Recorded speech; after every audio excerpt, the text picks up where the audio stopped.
Next ఉల్లిపాయ ముక్కలు వెల్లుల్లిపాయ రేఖలు తీసుకోండి. ఉల్లిపాయ ముక్కలు వెల్లుల్లిపాయ రేఖలు తీసుకున్నాం. ఇప్పుడు శుభ్రపరిచిన కోడిని తీసుకోండి. అలాగే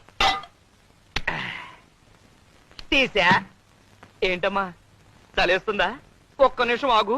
ఒంటి నిండా మసాలా పూసుకుని వేడి వేడి నూనెలో స్నానం చేద్దు గాని.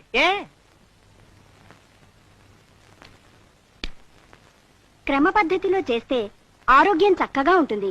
అంతే కదా మరి. మంచి ఫుడ్ తింటే ఆరోగ్యంగానే ఉంటుంది. మొదటగా కాళ్ళని ఎడంగా చాపాలి. చాపా. చేతులు వెనక్కి ఉంచాలి. చేతులే? కోడికి చేతులు ఎక్కడుంటాయి? భాషా దోషం. రెక్కలై ఉంటాయి. వెనక్కి పంచ.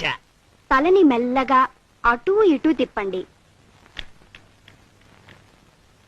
తిప్పే. ఇప్పుడు కాస్త స్పీడ్ గా తిప్పండి. ఇప్పుడు కాళ్ళు దగ్గరగా పెట్టి ఊపిరి గట్టిగా పీల్చండి. చచ్చింది కదా. మన ఊపిరి అయి ఉంటుంది. మెల్లగా ఊపిరి వదలండి. ఇప్పుడు తల కిందకి పెట్టి కాళ్ళని పైకి లేపండి. తల కిందకి, కాళ్ళు పైకి లేపిన కాళ్ళని మెల్లగా అటూ ఇటూ ఊపండి. ముందుకి వెనక్కి, ముందుకి వెనక్కి. ఇప్పుడు మీ ముందు గుమగుమలాడే చికెన్ చిక్ముక్ రెడీగా ఉంది.